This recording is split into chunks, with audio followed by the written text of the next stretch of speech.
Bonjour à tous et bienvenue dans ce quatrième épisode de Frame Perfect. Donc pour ceux qui connaissent pas le concept, je choisis un speedrun moi-même ou dans les commentaires, je l'analyse et j'en fais une vidéo de vulgarisation de speedrun. Aujourd'hui j'ai choisi de parler de Zelda Tears of the Kingdom. J'ai pris une run de Mythici, une run any% glitchless sans amiibo. Donc pour ceux qui connaissent pas le any%, c'est finir le jeu le plus rapidement possible. Le glitchless ça veut dire qu'on n'a pas le droit d'utiliser de glitch et le no amiibo c'est pour dire qu'on n'a pas le droit d'utiliser les avantages des amiibo. Donc la run dure 1 heure 2 minutes et 30 secondes. Elle est séparée en 3 parties. La première c'est l'île du prélude, ensuite le château et l'abîme du château d'Hyrule, et pour finir les boss. La run ressemble pas mal à la run de Breath of the Wild dans la construction. La run commence dans la chambre du réveil et le temps a déjà commencé depuis déjà plus de 6 minutes. Alors pourquoi? Eh bien parce que pour éviter de se taper 6 minutes pas intéressantes en speedrun, les runners peuvent commencer à 6 minutes 21 secondes et 20 centièmes et lancer le chrono quand on lance une sauvegarde au tout début du jeu. Ça évite de passer 6 minutes pas très intéressantes dans l'intro du jeu. Donc ce qu'on va commencer par faire, c'est sortir de la première salle avec la Master Sword et faire un premier skip. Donc pour le réaliser, on va monter sur un débris à droite, puis faire un saut plus un jump slash vers l'arrière, ce qui nous permet d'atteindre un rebord et de pouvoir sortir par le chemin qu'on prend normalement quand on fait le tout dernier sanctuaire. Et tout ça, ça nous permet de skip l'île céleste du réveil. Donc pour partir, le runner va utiliser une petite technique qui est utilisée dans tout le speedrun pour aller plus vite. Il va commencer par s'accroupir, puis sortir son arme et directement courir. Faire ses inputs les uns à la suite des autres va permettre de conserver plus longtemps l'inertie du sprint et donc d'aller un tout petit peu plus vite. C'est un petit peu comme le whistle sprinting de Breath of the Wild mais en vachement moins efficace quand même. Donc avant de partir de cette première île, on va monter au-dessus de l'île céleste et récupérer 3 planeurs qui nous seront très utiles dans la suite de la run. Ensuite, petit saut dans le temps, maintenant le runner récupère la tablette proie et une fois récupéré, il court vers le vide et place un planeur dans le vide et il monte dessus directement et il va en direction du temple du temps. Une fois au temple du temps, il doit activer la cinématique sans toucher le sol, car si Link touche le sol, la dernière position de Link avant qu'il meure deviendra sa position de réapparition. Sauf que les planeurs étant des objets pouvant être en mouvement, Link ne peut pas réapparaître dessus. Donc si le runner plonge dans le vide et meurt, il réapparaîtra au niveau du robot qui donne la tablette, car c'est la dernière zone qu'il a touchée. Donc une fois réapparu à côté du robot, il va faire la même technique que tout à l'heure, c'est-à-dire il va courir vers le vide, placer un planeur et monter dessus. Sauf que cette fois-ci c'est pour aller en direction d'une grotte qui se trouve dans la zone de froid. Donc il se rend dans la grotte et il va la monter tout en récupérant des fleurs bombes ainsi qu'un bouclier lance-flamme à la fin de la grotte. Une fois arrivé au bout de la grotte, il va escalader une racine qui va lui permettre d'arriver au niveau du sanctuaire infiltration, qu'il va réaliser de manière assez classique. Ensuite, même schéma pour se rendre au sanctuaire amalgame, il va utiliser un planeur pour s'y rendre et le finir de manière assez classique. Une fois le sanctuaire fini, il va se rendre au prochain à pied en faisant bien attention de récupérer certaines ressources pour la suite de la run. Et une fois arrivé au sanctuaire amalgame, il va le finir en utilisant un bouclier amalgamé à une bombe. Ensuite, il va se rendre au temple du temps pour récupérer rétrospective et directement se téléporter vers le dernier sanctuaire qu'il finit aussi normalement. Pour redescendre de l'île, il utilise un planeur, puis il se jette dans le vide et il se rattrape au niveau d'un mur juste à côté d'un coffre. Le fait d'atterrir sur le côté d'un mur en l'escaladant permet de ne pas subir de dégâts de chute. Par contre, vu que Link a beaucoup de vitesse, il faut un mur assez long pour que Link ait le temps de décélérer quand il s'accroche au mur. Une fois atterri, il récupère le coffre pour récupérer 3 planeurs. Ensuite, il se dirige vers le temple du temps pour récupérer un 4e cœur, ce qui lui permet d'ouvrir la grande porte et de finir le prélude en environ 32 minutes et 36 secondes.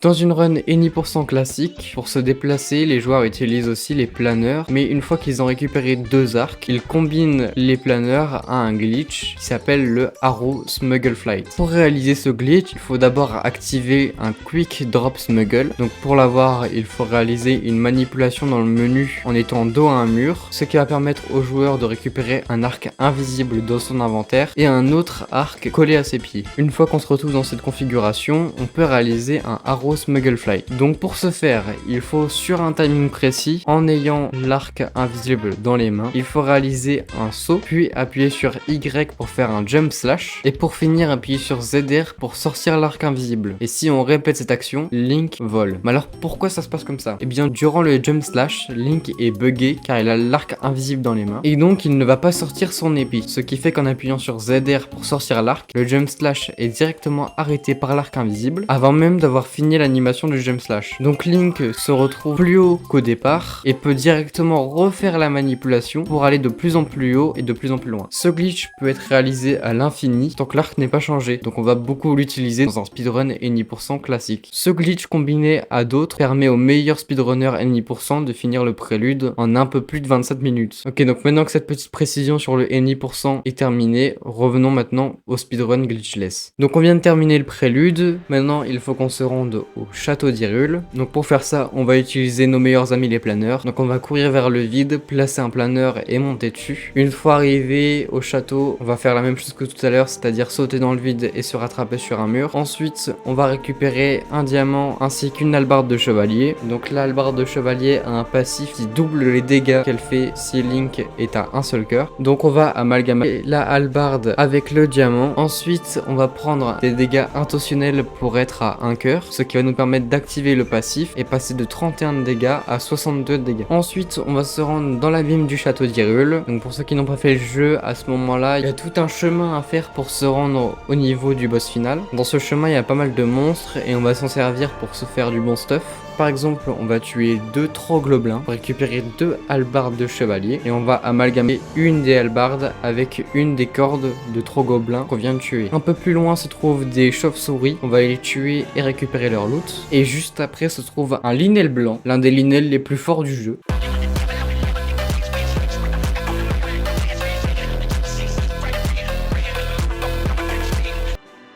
Et on va devoir le tuer avec un seul PV parce que sinon le passif de la hallebarde n'est pas activé.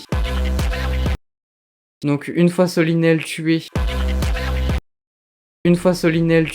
on va récupérer son loot, soit un bouclier, une corne de linel qu'on va amalgamer avec une hallebarde. On va aussi récupérer un arc de linel qui tire 3 flèches, une épée royale qui a un passif qui augmente les dégâts de contre-attaque, et on va récupérer aussi une corne briseuse de linel. Donc ensuite, Midici continue d'avancer dans le couloir, tout en récupérant des loots et des armes de certains monstres. Une fois arrivé juste avant de sauter vers la dernière partie de la run, il amalgame un bouclier avec une bombe, et il équipe son arc de linel. Maintenant qu'il est prêt, il peut passer à la dernière partie. Donc pour ceux qui n'ont pas vu ma vidéo sur le speedrun Any% de Breath of the Wild, dans la dernière partie du speedrun, j'explique que le joueur doit se battre contre les boss des donjons qu'il n'a pas fait. Comme il n'en a fait aucun, il se retrouve à devoir combattre 4 boss avant le combat final. Dans Tears of the Kingdom, c'est pareil, mais c'est beaucoup plus dur, en témoigne cette vidéo de moi, quand j'ai réussi le boss rush la première fois à l'époque, quand je faisais le speedrun.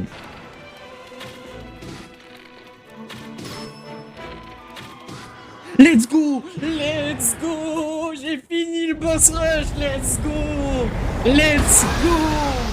Donc cette partie que l'on appelle Boss Rush est constituée de 10 phases contre 4 dans Breath of the Wild. Donc il y a 4 phases contre des ennemis de base que l'on fait à la fin du jeu même en faisant les donjons. Et il y a 6 phases contre les boss des donjons que l'on doit faire parce qu'on n'a pas fait les donjons du jeu. À l'image du Boss Rush de Breath of the Wild, si on meurt on recommence tout depuis le début, sans oublier que pour que le passif de la hallebarde soit actif, on a besoin d'être à 1 cœur. Donc si on se fait toucher, on recommence tout depuis le début. Et donc pour s'en sortir, on va utiliser différents objets récupérés tout au long de la run. Ok, donc la première phase est constituée de bokoblins que l'on va tuer avec un arc de linel amalgamé avec des bombes et on va finir les derniers à la hallebarde. La deuxième phase est constituée de les alphos qu'on va tuer aussi avec l'arc de linel amalgamé à des bombes et qu'on va finir avec l'arc royal et une hallebarde. La troisième phase est constituée de Gibdo que l'on va tuer avec l'arc royal avec des fruits de feu et on va bien faire attention de récupérer les côtes et les ailes de Gibdo qui vont nous être très utiles pour une autre phase du boss rush. La quatrième phase est constituée de moblins que l'on va tuer avec une hallebarde. Et là on commence les boss de donjon en commençant par Glagaila dans la cinquième phase.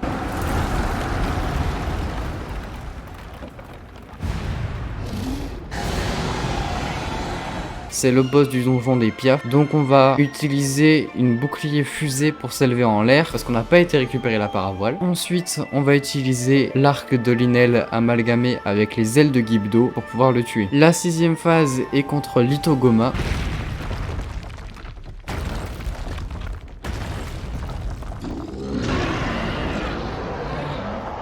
le boss du donjon des Gorons. On va utiliser rétrospective pour le mettre KO. Et ensuite on va amalgamer le bouclier avec les roches qu'il fait tomber, qui agissent comme des bombes, pour ensuite se rendre sur lui et l'attaquer avec un espadon de chevalier qui a le même passif que la hallebarde. La 7ème phase est contre l'Octopulpos, le boss du donjon Zora. On va utiliser l'arc de Linel et des chuchus pour le rendre vulnérable. Ensuite, on va utiliser l'arc de Linel et des yeux de chauve-souris pour le stun. Et on va le tuer avec l'espadon de chevalier. La 8ème phase est contre la reine Gibdo.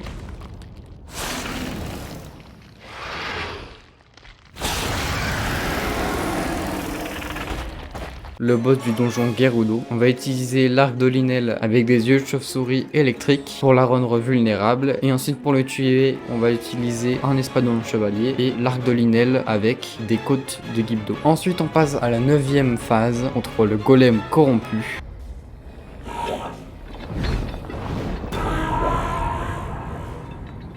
On va utiliser l'épée de soldat qui est un passif qui permet de charger plus rapidement les attaques chargées. On va amalgamer cette épée de soldat avec un espadon royal qui lui permet d'avoir une plus longue portée. Et on va utiliser la charge rapide pour pousser le golem vers les fils électriques et le tuer. La 10ème et dernière phase est contre Phantom Ganon.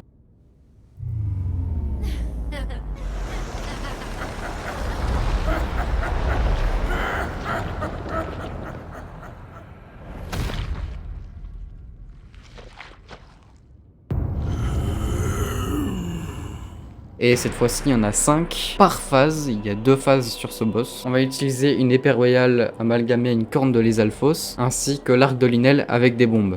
Une fois toutes ces phases terminées, sans se faire toucher, on peut enfin souffler, car après le fight contre Ganon est bien moins compliqué. Pour info, dans le speedrun Any% classique, c'est vachement moins impressionnant sur ce point, car les joueurs réalisent un glitch à partir de la 5ème phase, nommé le Infinity Ace, qui permet de passer à travers le sol et se rendre directement au boss final. Pour réaliser le Infinity Ace, c'est à peu près la même manip que le Arrow Smuggle Flight, mais avec des flèches, pour avoir le mode ralenti. Le fait d'avoir le mode ralenti fait une animation qui élève Link au-dessus du plafond, et ensuite on fait un shield surf pour passer entièrement dans le plafond, et ensuite on peut se rendre à Ganondorf. Le combat contre Ganondorf est assez classique. Les speedrunners utilisent les armes et les objets récupérés durant le boss rush pour tuer Ganondorf. Maintenant que Ganondorf est éliminé, je vous laisse regarder la magnifique fin du speedrun qui demande de tuer le dragon noir sans utiliser la paravoile.